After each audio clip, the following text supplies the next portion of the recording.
여러분, 지금 안 드시면 1년을 기다려야 합니다. 11월부터 3월까지만 맛볼 수 있는 바다의 보약, 꼬막. 그런데 이 꼬막이 혈관 청소부라는 사실 알고 계셨나요? 동의보감에도 기록된 약재였던 꼬막. 오늘 이 영상 하나로 꼬막의 모든 것을 알려드립니다. 구독과 좋아요는 건강입니다. 안녕하세요, 여러분. 우리 가족 건강 이야기입니다. 오늘은 정말 특별한 이야기를 가지고 왔습니다. 바로 겨울철 보양식의 황제, 꼬막 이야기입니다. 여러분, 요즘 시장 가보셨나요? 벌써 싱싱한 꼬막들이 나오기 시작했습니다. 11월이 되니까 전라도 여자만 앞바다에서 뻘배를 타고 꼬막을 채취하시는 어르신들의 모습이 뉴스에도 나오더라고요. 사실 저는 지난주에 친구 따라 벌교를 다녀왔습니다. 그곳에서 꼬막 정식을 먹는데 옆 테이블에 계신 70대 할아버지께서 이런 말씀을 하시더라고요. 젊었을 때는 꼬막이 뭐가 좋은지 몰랐는데 나이 들고 나니까 꼬막만 한 게 없어. 이거 먹으면 기운이 확 나거든. 그 말씀을 듣고 이건 제대로 알아봐야겠다 싶었습니다. 그래서 오늘 여러분께 꼬막에 대한 모든 것을 낱낱이 파헤쳐서 알려드리려고 합니다. 제철 음식이 보약이라고 지금이 아니면 1년을 기다려야 하는 꼬막. 지금부터 집중해서 들어주시기 바랍니다. 제철 꼬막, 왜 지금 먹어야 할까요? 여러분, 꼬막의 제철이 언제인지 아시나요? 바로 11월부터 3월까지입니다. 왜 이 시기가 제철일까요? 꼬막은 7월부터 10월까지 산란기를 거치면서 영양분을 쌓아놓습니다. 그리고 찬바람이 부는 11월부터는 살이 통통하게 차오르면서 가장 맛있는 시기가 되는 거죠. 우리 시장에서 꼬막을 고를 때 이런 경험 있으시죠? 이게 참꼬막이에요? 새꼬막이에요? 물어보면 상인분이 뭐라고 설명해 주시는데 잘 모르겠고, 오늘 제대로 알려드리겠습니다. 참꼬막은 껍데기에 세로줄이 17개에서 18개 정도 있습니다. 크기는 작지만 육즙이 진하고 쫄깃합니다. 옛날 임금님 수라상에 올라갔던 귀한 것이 바로 이 참꼬막입니다. 그래서 가격도 새꼬막보다 3배 정도 비쌉니다. 새꼬막은 껍데기에 세로줄이 30개에서 32개 정도 있고 크기가 참꼬막보다 큽니다. 표면에 솜털 같은 것도 있고요. 가격은 참꼬막보다 저렴하지만 영양은 비슷합니다. 지난주에 제가 시장에 갔을 때 아주머니 한 분이 이렇게 말씀하시더라고요. 꼬막 껍데기 보고 줄 세어보면 되는 거야? 그럼 나도 좋은 거 고를 수 있겠네. 맞습니다. 이제 여러분도 시장에서 당당하게 좋은 꼬막을 고르실 수 있습니다. 동의보감에 기록된 꼬막의 놀라운 효능. 여러분, 조선시대 허준 선생님이 쓰신 동의보감이라는 책 다들 아시죠? 그 귀한 책에 꼬막이 약재로 소개되어 있습니다.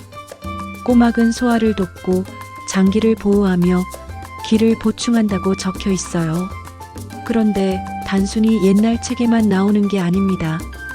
현대 과학으로 분석해 보니까 꼬막이 정말 대단한 식품이더라고요. 하나하나 자세히 알려드리겠습니다. 첫 번째, 혈관 건강의 파수꾼. 꼬막에는 타우린이라는 성분이 어마어마하게 들어 있습니다. 100g당 822mg이나 됩니다. 이게 얼마나 많은 거냐면 오징어의 3배, 고등어의 10배입니다. 이 타우린이 뭐 하는 놈이냐고요? 혈관 속 나쁜 콜레스테롤을 낮춰주고 좋은 콜레스테롤 수치는 높여줍니다. 그래서 혈전이 생기는 걸 막아주는 거죠. 고혈압, 동맥경화, 심근경색, 뇌졸중 같은 무서운 병들을 예방하는데 정말 좋습니다. 제 친구 아버님이 올해 73세이신데요. 작년에 건강검진에서 콜레스테롤 수치가 높게 나왔대요. 그래서 겨울 내내 꼬막을 꾸준히 드셨다고 합니다. 한 달에 2~3번씩요. 그랬더니 올해 검진에서 수치가 많이 좋아지셨다고 하더라고요. 물론 꼬막만의 효과는 아니겠지만 분명히 도움이 됐을 거예요. 두 번째, 간 건강 지킴이. 꼬막에는 베타인이라는 성분도 풍부합니다. 이 베타인이 간 독성을 해독하는 데 도움을 주고 지방간을 예방해 줍니다. 그래서 옛날부터 숙취 해소에도 좋다고 알려져 있었어요. 본초강목이라는 중국 의학서에는 이렇게 나와 있습니다. 꼬막은 위를 열어 기분을 상쾌하게 하고 술에 취한 것을 풀어주며 갈증을 해소한다. 신기하지 않으세요? 수백 년 전 사람들도 꼬막이 간에 좋다는 걸 알고 있었던 겁니다. 세 번째, 빈혈 예방의 최강자. 여러분, 꼬막 속살이 왜 붉은색인지 아세요? 바로 헤모글로빈 때문입니다. 꼬막은 철분과 비타민 B12가 정말 풍부합니다. 이 두 가지가 우리 몸에서 혈액을 만들고 적혈구를 형성하는데 꼭 필요한 영양소입니다. 특히 여성분들, 빈혈로 고생하시는 분들 많으시죠? 저희 어머니도 젊었을 때 빈혈이 심하셔서 계단만 올라가도 숨이 차셨다고 합니다. 그때 외할머니께서 꼬막을 자주 해주셨대요. 어머니 말씀이 그때 꼬막 먹고 정말 기운이 났었다고 하시더라고요. 네 번째, 면역력 강화. 꼬막에는 필수 아미노산이 균형 있게 들어 있습니다. 우리 몸에 꼭 필요한 아미노산이 20가지인데 그 중에서 9가지는 반드시 음식으로 섭취해야 합니다. 꼬막에는 이 필수 아미노산이 모두 들어 있어요. 또 핵산 성분이 풍부해서 겨울철 면역력이 떨어지기 쉬운 시기에 우리 몸을 튼튼하게 지켜줍니다. 요즘 같은 환절기에 감기 걸리기 쉬운데 꼬막 드시면 면역력 관리에 정말 좋습니다. 다섯 번째, 저칼로리 고단백. 다이어트 하시는 분들 주목하세요. 꼬막은 100g당 81칼로리밖에 안 됩니다. 그런데 단백질은 23%나 들어있어요. 지방은 적고 단백질은 많은 완벽한 다이어트 식품입니다. 게다가 칼슘과 칼륨도 풍부해서 뼈 건강에도 좋고 성장기 어린이들 발육에도 훌륭합니다. 그래서 옛날부터 어린이 성장 발육식으로도 많이 먹였대요. 꼬막 이렇게 고르고 이렇게 손질하세요. 자, 이제 꼬막이 얼마나 좋은지 알았으니까 어떻게 고르고 손질하는지 알아야겠죠? 좋은 꼬막 고르는 법. 시장 가시면 이렇게 해보세요. 첫 번째, 껍데기가 깨지지 않고 물결 무늬가 선명한 것을 고르세요. 두 번째, 표면이 깨끗한 것이 좋습니다. 세 번째, 꼬막을 손으로 살짝 건드려 보세요. 움츠려드는 것이 신선한 거예요. 네 번째, 들어봤을 때 묵직한 것이 살이 꽉 찬 겁니다. 저번 주에 시장에서 한 할머니께서 이렇게 말씀하시더라고요. 꼬막은 물에 담가서 흔들어 봤을 때 철커덕거리는 소리가 나면 안 좋은 거야. 살이 빠진 거거든. 정말 좋은 팁이죠? 해감하는 방법. 꼬막은 뻘을 머금고 있어서 해감을 제대로 안 하면 모래가 씹힙니다. 그럼 아무리 맛있어도 먹기 싫어지죠. 제대로 해감하는 방법 알려드립니다. 첫 번째, 꼬막을 굵은 소금을 넣은 물에 빨래하듯이 박박 문질러 씻으세요. 물이 깨끗해질 때까지 여러 번 씻어야 합니다. 꼬막 껍데기는 골이 깊고 촘촘해서 한두 번으로는 안 됩니다. 두 번째, 물 1리터에 소금 2숟가락 정도 넣고 꼬막을 담그세요. 세 번째, 검정 비닐이나 호일로 덮어서 빛이 들어가지 않게 해주세요. 꼬막이 어두운 환경에서 더 잘 입을 벌리고 모래를 뱉어냅니다. 네 번째, 1시간에서 2시간 정도 놔두면 됩니다. 2시간 넘으면 꼬막 맛이 떨어질 수 있으니 주의하세요. 어떤 분들은 참기름을 몇 방울 떨어뜨리기도 하는데요. 그러면 비린내가 줄어들고 꼬막살이 더 부드러워진다고 합니다. 꼬막 삶는 법. 꼬막을 삶는 게 제일 중요합니다. 오래 삶으면 질겨지고 덜 삶으면 익지 않아서 배탈이 날 수 있거든요. 첫 번째, 냄비에 물을 500ml 정도 넣으세요. 꼬막이 잠기지 않을 정도면 됩니다. 두 번째, 소금 1작은술과 청주나 소주를 조금 넣으면 잡내를 제거할 수 있습니다. 세 번째, 물이 팔팔 끓으면 꼬막을 넣으세요. 반드시 끓는 물에 넣어야 합니다. 네 번째, 한 방향으로 저어주면서 3분에서 4분 정도만 삶으세요. 입이 한두 개 벌어질 때까지만 삶는 게 포인트입니다. 다섯 번째, 건져서 찬물에 헹구지 말고 그대로 한 김 식히세요. 전라도 벌교 토박이 분들은 꼬막이 벌어지지 않게 삶는 것을 잘 삶은 거라고 합니다.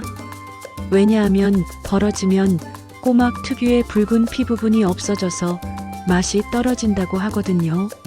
하지만 그러면 까기가 너무 어려우니까 가정에서는 조금 벌어지게 삶아도 괜찮습니다. 꼬막 이렇게 먹으면 더 맛있습니다. 자, 이제 맛있게 먹는 방법 알려드릴게요. 꼬막은 정말 다양하게 먹을 수 있습니다. 꼬막 무침. 가장 기본이자 가장 맛있는 방법입니다. 삶은 꼬막살을 발라내서 간장 4숟가락, 맛술 1숟가락, 올리고당 1숟가락을 섞어주세요. 거기에 고춧가루, 다진 마늘, 참기름, 깨를 각각 1숟가락씩 넣고 잘 버무리면 됩니다. 쪽파와 청양고추를 썰어 넣으면 더 맛있어요. 꼬막 비빔밥. 요즘 프랜차이즈 식당에서도 인기 메뉴죠? 집에서도 쉽게 만들 수 있습니다. 따뜻한 밥 위에 꼬막 무침을 올리고 깻잎, 김가루, 참기름을 넣어서 비벼 먹으면 정말 환상입니다. 매콤한 양념이 꼬막의 비린 맛을 잡아줘서 더 맛있어요. 꼬막 마늘 볶음. 마늘과 꼬막은 궁합이 아주 좋습니다. 마늘의 알리신 성분이 비린 향을 잡아주거든요. 달군 팬에 식용유를 두르고 마늘과 쪽파 흰 부분을 약한 불에서 4분 정도 볶아주세요. 그 다음 굴소스와 후춧가루 넣고 30초 볶다가 꼬막과 쪽파 푸른 부분 넣고 30초만 더 볶으면 완성입니다. 꼬막 비빔국수. 여름에는 시원하게, 겨울에는 따뜻하게 먹을 수 있는 꼬막 비빔국수도 정말 맛있습니다. 삶은 소면에 꼬막살, 파, 깻잎, 고추를 넣고 양념장으로 비벼주면 됩니다. 간단한데 정말 별미예요. 주의해야 할 점. 이렇게 좋은 꼬막이지만 조심해야 할 것도 있습니다. 첫 번째, 꼬막은 찬 성질의 식품입니다.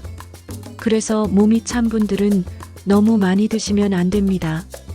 복통이나 설사를 할 수 있어요. 하루 권장량은 껍데기를 깐 꼬막 기준으로 밥 한 공기 정도입니다. 두 번째, 어패류 알레르기가 있으신 분들은 조심하셔야 합니다. 알레르기 반응이 나타나면 심한 복통, 호흡곤란, 피부 발진 같은 증상이 생길 수 있습니다. 세 번째, 봄철에는 폐류 독소가 있을 수 있어서 섭취를 자제하는 게 좋습니다. 그래서 꼬막은 11월부터 3월까지 지금이 제철인 거예요. 지난달에 제 지인 한 분이 꼬막을 너무 좋아하셔서 한꺼번에 많이 드셨대요. 그랬더니 배탈이 나셨다고 합니다. 아무리 좋은 음식도 과하면 독이 된다는 걸 명심하세요. 꼬막에 얽힌 이야기. 꼬막은 우리나라 문화에도 깊이 자리 잡고 있습니다. 조선시대 서유구가 쓴 난오어목지에는 강유주로, 정약전에, 자산어보에는 감이라고 기록되어 있습니다. 자산어보에는 이렇게 적혀 있어요. 크기가 반만하고 껍질은 조개를 닮아 둥글다. 빛깔은 하얗고 무늬가 세로로 열을 지어 늘어서 있으며 줄과 줄 사이는 도랑이 있어 기와지분과 같다. 조갯살은 노랗고 맛이 달다. 수백 년 전 우리 조상님들도 꼬막을 즐겨 먹었다는 증거죠. 원래는 고막이 표준어였는데 조정래 작가님의 소설 태백산맥에서 꼬막이라는 표현이 나오면서 전국적으로 유명해졌습니다. 그래서 지금은 꼬막이 정식 표준어가 되었어요. 전라남도 벌교는 꼬막으로 정말 유명한 곳입니다. 고흥, 보성, 순천, 여수로 이어지는 여자만 연안이 꼬막의 최대 생산지인데요. 이곳은 꼬막이 자라기에 최적의 환경을 갖추고 있습니다. 미사와 점토가 80% 이상인 갯벌이라서 꼬막이 정말 잘 자란답니다. 매년 10월 말에서 11월 초에는 벌교 꼬막 축제도 열립니다. 코로나 때문에 몇 년 못했는데 올해는 다시 열린다고 하니 관심 있으신 분들은 가보시면 좋을 것 같아요. 마무리하며, 자, 여러분, 오늘 꼬막에 대해서 정말 많은 이야기를 나눴습니다. 정리해 볼까요? 꼬막은 11월부터 3월까지가 제철입니다. 지금이 가장 맛있을 때죠. 타우린이 풍부해서 혈관 건강에 좋고 베타인이 간 건강을 지켜줍니다. 철분과 비타민 B12가 많아서 빈혈 예방에 탁월하고 필수 아미노산이 균형 있게 들어있어 면역력 강화에도 좋습니다. 게다가 저칼로리 고단백이라 다이어트에도 완벽합니다. 동의보감에도 나오는 약재였던 꼬막, 이제 제대로 알고 드시면 더 맛있게, 더 건강하게 드실 수 있을 겁니다. 시장 가실 때 꼬막 껍데기줄 세어보시고 신선한 것으로 골라오세요. 해감 제대로 하시고 3분에서 4분만 삶으시면 됩니다. 그리고 꼬막 무침, 꼬막 비빔밥, 꼬막 마늘 볶음 등 다양하게 요리해서 드세요. 겨울철 보양식, 바다의 보약 꼬막으로 이번 겨울 건강하게 나시기 바랍니다. 오늘 영상이 도움이 되셨다면 구독과 좋아요는 건강입니다. 다음 영상에서 또 뵙겠습니다. 감사합니다.